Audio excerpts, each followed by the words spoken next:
നമുക്ക് ഇനി അക്കൗണ്ടിങ് പ്രിൻസിപ്പിൾസിനെ കുറിച്ച് പഠിച്ചാലോ. ഒരു ഓർഗനൈസേഷനിൽ നമ്മൾ അക്കൗണ്ടിങ് ചെയ്യുന്ന സമയത്ത് നമ്മൾക്ക് എന്തെല്ലാം ഫോളോ ചെയ്യണം. നമ്മൾ കുറെ റൂൾസും അല്ലെങ്കിൽ സെറ്റ് ഓഫ് റൂൾസിനെയൊക്കെ അല്ലെങ്കിൽ പ്രിൻസിപ്പിൾസിനൊക്കെ ബേസ് ചെയ്തിട്ടായിരിക്കും നമ്മൾ ഓരോ ഓർഗനൈസേഷനിൽ അക്കൗണ്ടിങ് ചെയ്യുന്നത്. അങ്ങനെയുള്ളതിനാണ് നമ്മൾ പ്രിൻസിപ്പിൾസ് എന്ന് പറയുന്നത്. Accounting principles are the basic rules which act as A standard of recording business transactions and maintaining of books of accounts. ഒരു ഓർഗനൈസേഷനിലെ ട്രാൻസാക്ഷൻസ് നമ്മൾ റെക്കോർഡ് ചെയ്യുന്നതിനും ബുക്സ് ഓഫ് അക്കൗണ്ട്സ് മെയിൻറ്റെയിൻ ചെയ്യുന്നതിന് നമുക്കൊരു ഫോർമാറ്റ് ഉണ്ട്. നമുക്ക് ഒരു തോന്നിയ വഴിക്കല്ല നമ്മൾ അതൊന്നും ചെയ്യുന്നത്. നമ്മൾ അക്കൗണ്ടിങ് പ്രിൻസിപ്പിൾസിനെ ബേസ് ചെയ്തിട്ടാണ് എന്ത് ചെയ്യുന്നത്, ഒരു ഓർഗനൈസേഷനിലെ ബുക്സ് ഓഫ് അക്കൗണ്ട്സ് മെയിൻറ്റെയിൻ ചെയ്യുന്നതും എവറി ട്രാൻസാക്ഷൻസ് റെക്കോർഡ് ചെയ്യുന്നത്. അതിന് നമ്മൾ എന്തിന്റെ ബേസിലാണ് ചെയ്യുന്നത്, പ്രിൻസിപ്പിൾസിന്റെ ബേസിൽ. അതിനാണ് നമ്മൾ പ്രിൻസിപ്പിൾസ് എന്ന് പറയുന്നത്. അക്കൗണ്ടിങ് പ്രിൻസിപ്പിൾസിനെ സത്യം പറഞ്ഞാൽ നമുക്ക് അക്കൗണ്ടിങ് കൺസെപ്റ്റ്സ് ആയിട്ടും അക്കൗണ്ടിങ് അസംഷൻസ് ആയിട്ടും പറയാം. ഇതായിട്ടാണ് നമ്മൾ ക്ലാസിഫൈ ചെയ്യുന്നത്. Accounting concepts refers to the assumptions and the conditions that define the parameters and the constraints within which accounting operates. ഒരു ഓർഗനൈസേഷനിൽ അക്കൗണ്ടിങ് ചെയ്യുന്ന സമയത്ത് നമ്മൾ കുറെ കണ്ടീഷൻസും അസംഷൻസിന്റെ ബേസിലായിരിക്കും നമ്മൾ അക്കൗണ്ടിങ് ചെയ്യുന്നത്. അതിനെ നമ്മൾ സിംപ്ലി എന്ത് പറയാം, അക്കൗണ്ടിങ് കൺസെപ്റ്റ്സ് എന്ന് പറയാം. അക്കൗണ്ടിങ് അസംഷൻസ് എന്ന് പറഞ്ഞാൽ എന്തായിരിക്കും, customs, methods, procedures or guide lines associated with the practical application of accounting concept. നമുക്കറിയാം അക്കൗണ്ടിങ് കൺസെപ്റ്റ്സ് എന്ന് പറഞ്ഞാൽ കണ്ടീഷൻസും അസംഷൻസും ഒക്കെ വെച്ചിട്ടുള്ള നമ്മുടെ ബേസിക് റൂൾസിനെയാണ് നമുക്ക് എന്ത് പറയാൻ പറ്റുന്നത്, അക്കൗണ്ടിങ് കൺസെപ്റ്റ്സ് എന്ന് പറയുന്നത്. ഈ അക്കൗണ്ടിങ് കൺസെപ്റ്റ് എങ്ങനെയാണ് നമ്മൾ പ്രാക്ടിക്കലി അപ്ലൈ ചെയ്യുന്നത്, നമ്മളൊരു ഓർഗനൈസേഷനിൽ നമ്മൾ എങ്ങനെയാണ് പ്രാക്ടിക്കലി അപ്ലൈ ചെയ്യുന്നത്, അതിനെയാണ് അക്കൗണ്ടിങ് അസംഷൻസ് എന്ന് പറയുന്നത്. എന്തിന്റെ ബേസിലാണോ നമ്മൾ അതിനെ അപ്ലൈ ചെയ്യുന്നത് അതിന് നമ്മൾ അക്കൗണ്ടിങ് അസംഷൻസ് എന്ന് പറയുന്നത്. അക്കൗണ്ടിങ് കൺസെപ്റ്റ്സിനെ കുറിച്ച് നമുക്ക് ഡിസ്കസ് ചെയ്യാം. Entity concept. The owner and the business is treated as separate as per the separate legal entity.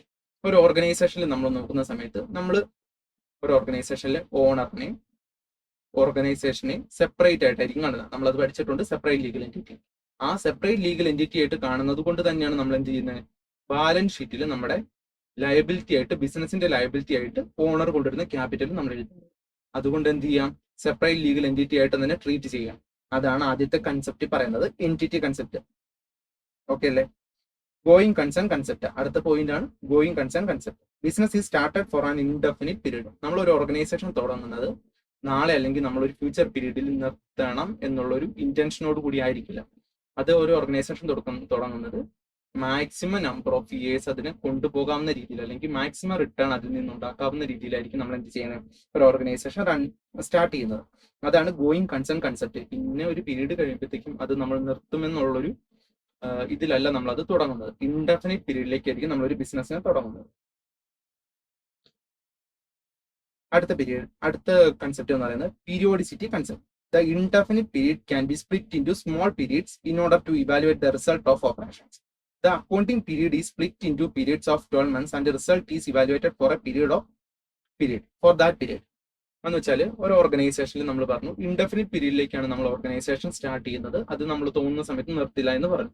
പക്ഷെ നമുക്ക് ഇൻഡെഫിനിറ്റ് പീരീഡിലേക്കാണ് പറയാൻ നമുക്ക് അതിന്റെ ആ ഓർഗനൈസേഷൻ നടത്തിക്കൊണ്ട് പോകണതിന്റെ വരുമാനം അല്ലെങ്കിൽ അതിന്റെ ഓപ്പറേഷൻസ് വഴിയുള്ള റിസൾട്ട് അല്ലെങ്കിൽ ഫൈനാൻഷ്യൽ പൊസിഷൻ നമുക്കറിയണമെങ്കിൽ എന്ത് വേണം, ഓരോ കാലയളവ് നിശ്ചയിച്ചിട്ട് അതാത് പീരീഡിലത്തെ റിസൾട്ട് എന്താണെന്ന് നമുക്ക് ഇവാലുവേറ്റ് ചെയ്യണം. അതിനാണ് പീരിയോഡിസിറ്റി കൺസെപ്റ്റ് എന്ന് പറയുന്നത്. നമ്മൾ യൂഷ്വലി നമ്മുടെ ഈ ഇൻഡെഫിനിറ്റ് പീരീഡിനെ നമ്മൾ സ്മോൾ പാർട്സ് ആയിട്ട് സ്പ്ലിറ്റ് ചെയ്യും. 12 മന്ത്സിന്റെ ഒരു 1 ഇയർ ആയിട്ടാണ് നമ്മൾ എന്ത് ചെയ്യുന്നത്, സ്പ്ലിറ്റ് ആക്കുന്നത്. ആ സ്പ്ലിറ്റ് ചെയ്തതിന്റെ ഇതിൽ 1 ഇയറിലത്തേക്കുള്ള ഓപ്പറേറ്റിംഗ് റിസൾട്ട് നമ്മൾ ഇവാലുവേറ്റ് ചെയ്യുകയും ചെയ്യും. ഓക്കെ അല്ലേ. അടുത്ത point money measurement concept. Every transaction to be entered in the books of accounts must be expressed in terms of money. നമുക്കൊരു ഓർഗനൈസേഷനിൽ ട്രാൻസാക്ഷൻസ് ഇഷ്ടം പോലെ ഉണ്ടാകുന്നുണ്ട്.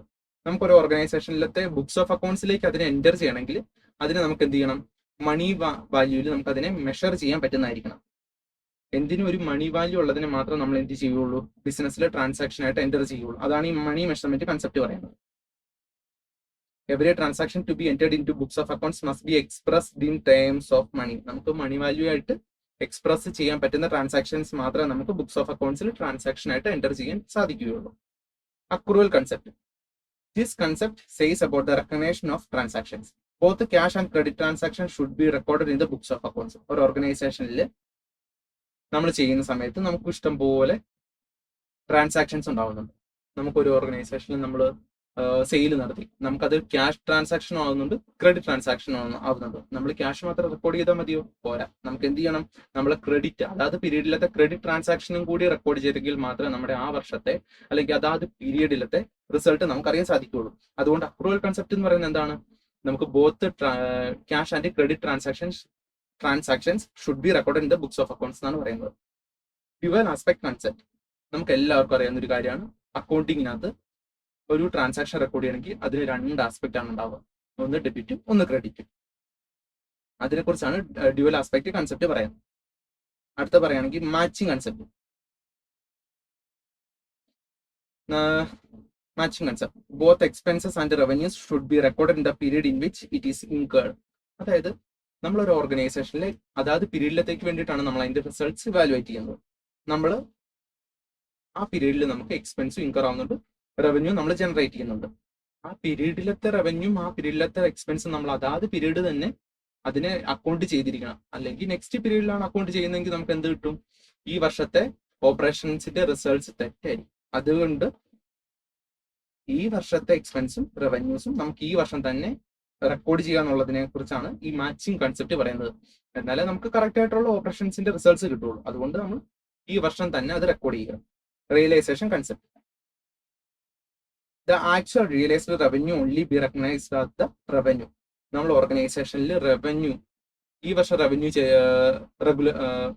ഈ വർഷം റവന്യൂ ജനറേറ്റ് ചെയ്തത് 10 lakh എന്ന് വെച്ചു. 10 lakh മാത്രമേ നമുക്ക് എന്തായിട്ട് എഴുതാൻ പറ്റുള്ളൂ? റവന്യൂ ആയിട്ട് റിയലൈസ് ചെയ്തതായിട്ട് നമുക്ക് എഴുതാൻ പറ്റുള്ളൂ. നമ്മൾ എക്സ്പെക്ട് ചെയ്താൽ ചിലപ്പോൾ 12 lakhs ആയിരിക്കും. നമുക്ക് 10 lakhs ആണ് ജനറേറ്റ് ചെയ്യാൻ സാധിച്ചിട്ടുള്ളൂ. അപ്പൊ നമ്മൾ എന്ത് ചെയ്യുക? 10 lakhs മാത്രമേ റിയലൈസ് ചെയ്തിട്ടുള്ളൂ എന്നുള്ളത് കൊണ്ട് നമ്മൾ എന്ത് ചെയ്യുക? റിയലൈസേഷൻ കൺസെപ്റ്റ് പ്രകാരം നമ്മൾ റിയലൈസ് ചെയ്ത എത്രയാണോ അത് മാത്രം നമുക്ക് അക്കൗണ്ട് ചെയ്യാൻ പറ്റുള്ളൂ. നമുക്ക് 12 lakh വരെ നമ്മുടെ എക്സ്പെക്ടേഷൻ നമുക്കത് കിട്ടിയില്ല. പക്ഷെ നമുക്ക് 12 lakh അക്കൗണ്ട് ചെയ്യാൻ പറ്റുമോ? ഇല്ല. 10 lakh മാത്രമേ നമുക്ക് അക്കൗണ്ട് ചെയ്യാൻ പറ്റുള്ളൂ. അടുത്തത് കോസ്റ്റ് കൺസെപ്റ്റ്.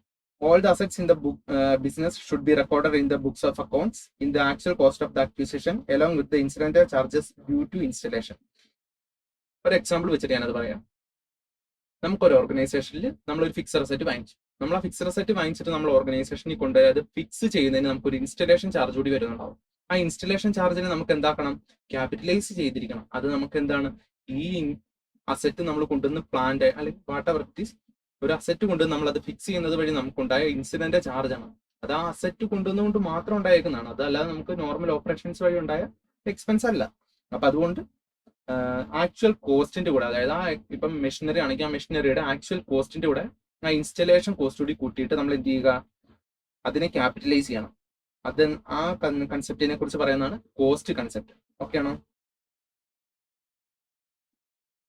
അടുത്തത് നമുക്ക് അക്കൗണ്ടിങ് കൺവെൻഷൻസിനെ കുറിച്ച് പഠിക്കാം. Convention of conservatism.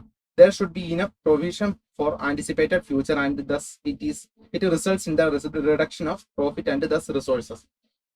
ഈ കൺസർവേറ്റിസം കൺവെൻഷൻ പറയുന്നത് എന്താണെന്ന് വെച്ചാൽ നമ്മുടെ ഓർഗനൈസേഷനിൽ ഉണ്ടാകുന്ന പ്രോഫിറ്റിൽ നിന്നൊരു ചെറിയൊരു പോർഷൻ നമുക്ക് ആന്റിസിപ്പേറ്റഡ് ആയിട്ടുള്ള ഫ്യൂച്ചർ, നമുക്ക് ഒരിക്കലും ഫ്യൂച്ചർ ആന്റിസിപ്പേറ്റ് ചെയ്യാൻ പറ്റില്ല. നമുക്ക് പ്രെഡിക്റ്റ് ചെയ്യാൻ പറ്റും നമ്മുടെ ഫ്യൂച്ചർ എന്താണ്.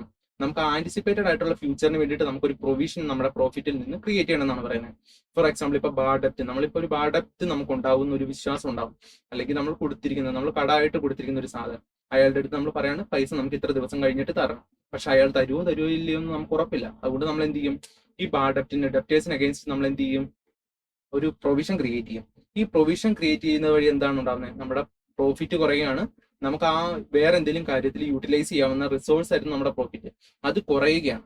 അതാണ് പറയുന്നത് നമ്മുടെ ഫ്യൂച്ചർ ആന്റിസിപ്പേറ്റഡ് ആയിട്ടുള്ള എന്തെങ്കിലും കാര്യത്തിന് വേണ്ടിയിട്ട് നമ്മൾ പ്രൊവിഷൻ ക്രിയേറ്റ് ചെയ്യുക എന്നുള്ളതാണ് കൺസർവേറ്റിസം എന്നുള്ള കൺവെൻഷൻ പറയുന്നത്. അടുത്തത് convention of consistency, the continuous application of rules and practices of account. നമ്മളൊരു ഓർഗനൈസേഷനിൽ തുടങ്ങുന്ന അന്ന് തൊട്ട് ഒരേ ഫോർമാറ്റിലുള്ള അക്കൗണ്ടിങ് പ്രാക്ടീസസ് ആയിരിക്കും ഫോളോ ചെയ്തു വരുന്നത്. ഈ അക്കൗണ്ടിങ് പ്രാക്ടീസ് നമ്മൾ ഓരോ വർഷം അല്ലെങ്കിൽ ഓരോ കാലയളവ് തോന്നുമ്പോഴത്തേക്കും നമ്മൾ മാറ്റില്ല. ഒരു വർഷം എന്താണോ ഫോളോ ചെയ്തു വരുന്നത് അത് തന്നെയായിരിക്കും നമ്മൾ ഫർദർ ഇയേഴ്സിൽ നമ്മൾ ഫോളോ ചെയ്തു വരുന്നത്. അപ്പൊ നമുക്കത് മാറ്റാനുള്ളത് ഇല്ല. അങ്ങനെയല്ല, മാറ്റിക്കല്ല വേണ്ടത്, നമ്മൾ കണ്ടിന്യൂസ് ആയിട്ട് അത് ഫോളോ ചെയ്തു പോകാം. ആദ്യം ഏതാണോ പ്രാക്ടീസ് ചെയ്ത് വന്നിരിക്കുന്നത് അത് തന്നെ കണ്ടിന്യൂസ്ലി ഫോളോ ചെയ്യുക എന്നുള്ളതാണ് കൺവെൻഷൻ ഓഫ് കൺസിസ്റ്റൻസി പറയുന്നത്. അടുത്തത് നമുക്ക് convention of materiality, recording and reflection of all material facts in the books of accounts and eliminate immaterial facts എന്നാണ് പറയുന്നത്. മെറ്റീരിയാലിറ്റി കൺവെൻഷൻ വെച്ചിട്ട് എന്താ പറയുന്നത്, നമ്മുടെ ഓർഗനൈസേഷനിൽ ഒരു മെറ്റീരിയൽ വാല്യൂ ഇല്ലാത്ത ഒരു കാര്യത്തിനെ നമുക്ക് ബുക്സ് ഓഫ് അക്കൗണ്ട്സിൽ റെക്കോർഡ് ചെയ്യേണ്ട ആവശ്യമില്ല. അങ്ങനെ ഉള്ളത് ചെയ്യാൻ പാടില്ല എന്നാണ് പറയുന്നത്. നമുക്കൊരു ഓർഗനൈസേഷനിലെ ഒരു ഇമ്പോർട്ടന്റ് അല്ലെങ്കിൽ പ്രൊമിനന്റ് ആയിട്ടുള്ള ഒരു ട്രാൻസാക്ഷൻ നടക്കുമ്പോൾ നമ്മൾ അതായിരിക്കണം റെക്കോർഡ് ചെയ്യാനായിട്ട് നോക്കേണ്ടത്. അതായത് ഇമ്മെറ്റീരിയൽ ആയിട്ട് അല്ലെങ്കിൽ നമുക്കൊരു ബിസിനസ്സുമായിട്ട് ഒട്ടും റിലേറ്റഡ് ആയിട്ടല്ലാത്ത കാര്യങ്ങൾ നമ്മൾ ഒരിക്കലും ബിസിനസ്സിനകത്ത് റെക്കോർഡ് ചെയ്യാൻ പാടില്ല. ഒരു ട്രാൻസാക്ഷൻ ആയിട്ട് നമ്മൾ അത് റെക്കോർഡ് ചെയ്യാൻ പാടില്ല എന്നാണ് പറയുന്നത്. Convention of full disclosure. Full disclosure of all material information, whether favorable or not, in the books of accounts of the business enterprises.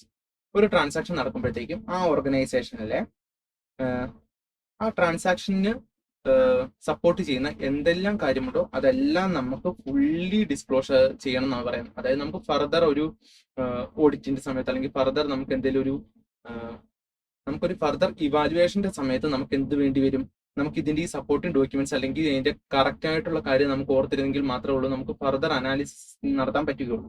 അതുകൊണ്ട് നമ്മൾ ഒരു ട്രാൻസാക്ഷൻ നടത്തുന്ന സമയത്ത് ആ ട്രാൻസാക്ഷന് വേണ്ടിയിട്ടുള്ള ഫുൾ മെറ്റീരിയൽ റെക്കോർഡ് ചെയ്ത എല്ലാ മെറ്റീരിയൽ ഫാക്ട്സും റെക്കോർഡ് ചെയ്ത ട്രാൻസാക്ഷന്റെ എല്ലാ മെറ്റീരിയൽ ഇൻഫർമേഷൻസും നമുക്ക് ഫേവറബിൾ ആയിട്ടുള്ളതാണെങ്കിലും നോട്ട് ഫേവറബിൾ ആയിട്ടുള്ളതാണെങ്കിലും നമ്മൾ അതെന്ത് ചെയ്യണം, റെക്കോർഡ് ചെയ്യണം എന്നാണ് പറയുന്നത്. എന്ത് കൺവെൻഷൻ ഓഫ് ഫുൾ ഡിസ്ക്ലോഷർ. ഇന്നിപ്പോ ആദ്യം തൊട്ട് എന്തൊക്കെ പഠിച്ചു? പ്രിൻസിപ്പിൾസിനെ കുറിച്ച് പഠിച്ചു. ഇന്ന് നമുക്ക് ക്യാപിറ്റൽ ആൻഡ് റവന്യൂ ട്രാൻസാക്ഷൻസിനെ കുറിച്ച് പഠിച്ചാലോ? ഒരു ഓർഗനൈസേഷനിൽ എല്ലാ ട്രാൻസാക്ഷൻസും ഒന്നിലേക്ക് രണ്ട് നേച്ചർ ഉണ്ടാവും. ഒന്ന് ക്യാപിറ്റൽ ട്രാൻസാക്ഷൻസും ഒന്ന് റവന്യൂ ട്രാൻസാക്ഷൻസും. നമുക്ക് ആദ്യം അതിനെ ക്യാപിറ്റൽ റിസീപ്റ്റ് ആൻഡ് ക്യാപിറ്റൽ എക്സ്പെൻഡിച്ചറിനെ കുറിച്ച് പഠിക്കാം. Capital receipts and capital expenditure, these are non recurring nature. ഇത് നോൺ റെക്കറിംഗ് ഇൻ നേച്ചർ എന്ന് പറയാൻ കാരണം ഈ ക്യാപിറ്റൽ എക്സ്പെൻഡിച്ചറും ക്യാപിറ്റൽ റിസീപ്റ്റും നമുക്ക് ഒരു ബിസിനസിന്റെ കാലയളവിൽ ഒരു 1 ഇയർ പീരീഡിൽ അല്ലെങ്കിൽ എപ്പോഴും ഉണ്ടായിക്കൊണ്ടിരിക്കുന്ന ഒരു എക്സ്പെൻസ് അല്ല, അല്ലെങ്കിൽ ഒരു എപ്പോഴും നമുക്ക് കിട്ടിക്കൊണ്ടിരിക്കുന്ന ഒരു റിസീപ്റ്റ് അല്ല. നമ്മൾ ഓർഗനൈസേഷനിൽ റൺ ചെയ്യുന്ന ഒരു കാലയളവിൽ നമുക്ക് ചിലപ്പം അതുണ്ടാവുന്ന ആ എക്സ്പെൻസ് ചിലപ്പോൾ അല്ലെങ്കിൽ ആ ഒരു റിസീപ്റ്റ് നമുക്ക് ഉണ്ടാവുന്ന ചിലപ്പോൾ ഒരു 5 ഇയേഴ്സിലോ അല്ലെങ്കിൽ മേ ബി 10 ഇയേഴ്സിലൊക്കെ ആയിരിക്കും ഉണ്ടാവുന്നത്. അങ്ങനെ നമുക്ക് ഇടയ്ക്കിടയ്ക്ക് ഉണ്ടാകുന്നില്ലാത്ത ഒരു എക്സ്പെൻസിനാണ് നമ്മൾ എന്ത് പറയാ, നോൺ റെക്കറിംഗ് ഇൻ നേച്ചർ എന്ന് പറയുക. Capital receipts refers to those receipts by an entity from operations other than regular operations. ഒരു ഓർഗനൈസേഷനിലെ റെഗുലർ ഓപ്പറേഷൻസിൽ നിന്നല്ലാതെ നമുക്ക് വേറെ എന്തെങ്കിലും രീതിയിൽ ഒരു വരുമാനം ഉണ്ടാകുന്നുണ്ടെങ്കിൽ നമ്മൾ അതിനെന്ത് പറയും, ക്യാപിറ്റൽ റിസീപ്റ്റ് എന്ന് പറയും. It refers to those receipts by an entity from operations other than regular operations. നമ്മൾ റെഗുലർ ഓപ്പറേഷൻസ് എന്ന് പറഞ്ഞാൽ എന്താ, നമ്മുടെ ഓർഗനൈസേഷൻസിലെ നമ്മൾ ബിസിനസ് നടത്തിക്കൊണ്ട് ഉണ്ടാക്കുന്ന റവന്യൂനെയാണ് നോർമൽ ഓപ്പറേഷൻസിൽ നിന്നുണ്ടാകുന്ന റവന്യൂന്ന് പറയുന്നത്. പക്ഷേ ഈ ക്യാപിറ്റൽ റിസീപ്റ്റ് എന്താ, നമ്മളൊരു ഓർഗനൈസേഷനിൽ ഈ നോർമൽ ഓപ്പറേഷൻസ് നടത്തിക്കൊണ്ടു പോകുന്നത് വഴി അല്ലാതെ വേറെ എന്തെങ്കിലും രീതിയിൽ നമുക്കൊരു റവന്യൂ ഉണ്ടാകുന്നുണ്ടെങ്കിൽ അതിനെ നമ്മൾ ക്യാപിറ്റൽ റിസീപ്റ്റ് എന്ന് പറയും. It does not have any effect on operating profit. ഇതൊരിക്കലും ഒരു നമ്മുടെ P&L അക്കൗണ്ടിൽ ഒരു എഫക്ട് ഉണ്ടാക്കുന്നില്ല. അത് നേരിട്ട് അതാത് അക്കൗണ്ട് വഴി ഹാൻഡിൽ ചെയ്തിട്ട് നമ്മൾ ബാലൻസ് ഷീറ്റിലായിരിക്കും കാണിക്കുന്നത്. എന്തിനെ, ക്യാപിറ്റൽ റിസീപ്റ്റ്സിനെ. ഇതിനൊരു ബെസ്റ്റ് എക്സാമ്പിൾ പറയുകയാണെങ്കിൽ issue shares to raise fund. നമ്മളൊരു ഓർഗനൈസേഷൻ നടത്തിക്കൊണ്ടിരുന്ന സമയത്ത് നമുക്ക് പെട്ടെന്നൊരു ഫണ്ടിന് ആവശ്യമാണ്. ആ ഫണ്ടിന് ആവശ്യം വരുന്ന സമയത്ത് നമ്മൾ എന്തായിരിക്കും ചെയ്യുക, നമുക്ക് പെട്ടെന്ന് ഷെയർസ് ഇഷ്യൂ ചെയ്തിട്ട് ഫണ്ട് റേസ് ചെയ്യാൻ പറ്റും. അങ്ങനെ നമ്മൾ ഫണ്ട് റേസ് ചെയ്യാൻ വേണ്ടിയിട്ട് ഷെയർസ് ഇഷ്യൂ ചെയ്യുന്നത് വഴി നമുക്കൊരു റവന്യൂ ഉണ്ടാകുന്നുണ്ട്. ആ റവന്യൂ നമ്മൾ ഒരു ബിസിനസ് നടത്തിക്കൊണ്ട് പോകുമ്പോൾ ഇടയ്ക്കിടയ്ക്ക് നമ്മളത് ഷെയർസ് ഇഷ്യൂ ചെയ്യാറില്ല. അങ്ങനെ ഇഷ്യൂ ചെയ്തിട്ട് നമ്മളൊരു ഓർഗനൈസേഷൻ നടത്തിക്കൊണ്ട് പോകുമ്പോഴത്തേക്കും നമുക്ക് ഫണ്ട് റേസ് ചെയ്യാൻ വേണ്ടിയിട്ട് നമ്മൾ ഇടയ്ക്കിടയ്ക്ക് ഷെയർസ് ഇഷ്യൂ ചെയ്യാറില്ല. അങ്ങനെ നമ്മളൊരു നിശ്ചിത പീരീഡിൽ അല്ലെങ്കിൽ നമുക്ക് അത്ര അത്യാവശ്യം വന്നെങ്കിൽ മാത്രമേ നമ്മൾ എന്ത് ചെയ്യുള്ളൂ, ഷെയർസ് ഇഷ്യൂ ചെയ്തിട്ട് നമ്മൾ ഫണ്ട് റേസ് ചെയ്യുള്ളൂ. അതുകൊണ്ട് അതെന്തായിരിക്കും, ക്യാപിറ്റൽ റിസീപ്റ്റ് ആയിരിക്കും. ഇനി നമുക്ക് ക്യാപിറ്റൽ എക്സ്പെൻഡിച്ചറിനെ കുറിച്ച് നോക്കാം. Capital expenditure refers to those expenses which give benefit for the entity for a period over a number of accounting periods. ഒരു ഓർഗനൈസേഷനിൽ നമ്മളൊരു എക്സ്പെൻസ് ഇൻകർ ചെയ്തു. ആ എക്സ്പെൻസിന്റെ ബെനിഫിറ്റ് നമുക്ക് ഈ വർഷം കൊണ്ട് മാത്രം ഇത് ചെയ്ത് തീരുന്നില്ല. പിന്നീടുള്ള ഫ്യൂച്ചർ കാലയളവുകളിൽ നമുക്ക് അതിന്റെ ബെനിഫിറ്റ്സ് കിട്ടുന്നുണ്ട്. നമ്മൾ ആ എക്സ്പെൻസിനെ റവന്യൂ എക്സ്പെൻസ് എന്നല്ല പറയും, അതിനെന്ത് പറയും, ക്യാപിറ്റൽ എക്സ്പെൻസ് എന്ന് പറയും. അതൊരു വലിയ എമൗണ്ട് ഇൻവെസ്റ്റ്മെന്റ് ആവാം. മേ ബി ഒരു എക്സാമ്പിൾ, ഒരു ഫിക്സഡ് അസറ്റിനകത്തുള്ള ഇൻവെസ്റ്റ്മെന്റിന് നമുക്ക് എന്ത് പറയാം, ക്യാപിറ്റൽ എക്സ്പെൻഡിച്ചർ എന്ന് പറയാം. കാരണം പർച്ചേസ് ഓഫ് ഫിക്സഡ് അസറ്റ് ആണ് ഏറ്റവും വലിയൊരു എക്സാമ്പിൾ ഇതിന്.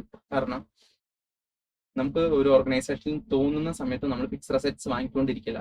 നമ്മൾക്ക് ഓൾറെഡി ഉള്ള ഒരു ഫിക്സഡ് അസറ്റ് അത് എക്സോസ്റ്റ് ആയി അല്ലെങ്കിൽ അതിനെ റിട്ടേൺ ഡൗൺ വാല്യൂവിൽ നമുക്ക് ഫുള്ളായിട്ട് അതിനെ റൈറ്റ് ഓഫ് ചെയ്ത് കഴിഞ്ഞാൽ അല്ലെങ്കിൽ നമുക്ക് അതിന്റെ ഉപയോഗം കഴിഞ്ഞെങ്കിൽ മാത്രമേ നമ്മൾ ഒരു ഫിക്സഡ് അസറ്റ് സാധാരണ വാങ്ങിക്കാറുള്ളൂ. അങ്ങനെ നമ്മൾ ഏത് നേരം നമുക്ക് തോന്നുന്ന വഴിക്ക് നമ്മൾ എന്ത് ചെയ്യാറില്ല, ഫിക്സഡ് അസറ്റ് വാങ്ങിക്കില്ല. അങ്ങനെ ഒരു എക്സ്പെൻസ് നമുക്ക് അതുകൊണ്ട് ഇടയ്ക്കിടയ്ക്ക് ഉണ്ടാവുന്നില്ല. അങ്ങനെ നമുക്ക് ക്യാപിറ്റൽ എക്സ്പെൻഡിച്ചർ എന്ന് പറഞ്ഞാൽ എന്തായിരിക്കും, നമ്മൾ ഒരു കാലയളവിൽ നമ്മൾ അപ്പൊ ക്യാപിറ്റൽ എക്സ്പെൻഡിച്ചർ എന്ന് പറഞ്ഞാൽ എന്തായിരിക്കും? നമുക്കൊരു ഓർഗനൈസേഷനിൽ വല്ലപ്പോഴും മാത്രം ഉണ്ടാവുന്ന ഒരു എക്സ്പെൻസിനെ ആയിരിക്കും ക്യാപിറ്റൽ എക്സ്പെൻഡിച്ചർ എന്ന് പറയുന്നത്. അത് ഇടയ്ക്കിടയ്ക്ക് ഉണ്ടാവില്ല. അതുകൊണ്ടാണ് അതിനെ നോൺ റെക്കറിംഗ് ഇൻ നേച്ചർ എന്ന് പറയുന്നത്. ക്യാപിറ്റൽ റിസിപ്റ്റിന്റെ ക്യാപിറ്റൽ എക്സ്പെൻഡിച്ചറിന്റെ അക്കൗണ്ടിംഗ് ട്രീറ്റ്മെന്റിനെ കുറിച്ച് നോക്കിയാലോ? Capital receipts always reflects in the respective account and effect in the balance sheet. നമ്മൾ അതായത് ഇപ്പൊ ക്യാപിറ്റൽ റേസ് ചെയ്ത് നമ്മൾ എന്താ കാണിക്കും?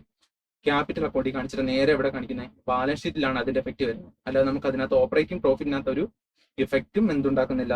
ക്യാപിറ്റൽ റിസീപ്റ്റ്സ് ഉണ്ടാക്കുന്നില്ല. അതുപോലെ ക്യാപിറ്റൽ എക്സ്പെൻഡിച്ചർ നോക്കുമ്പോഴോ, these are capitalized rather than charged against profit. നമ്മളൊരു എക്സ്പെൻസ് ആണ്, നമ്മളത് P&L അക്കൗണ്ടിൽ നമ്മൾ പ്രോഫിറ്റിന് അഗെയിൻസ്റ്റ് ചാർജ് ചെയ്യുന്നില്ല. എന്തുകൊണ്ടാണ്?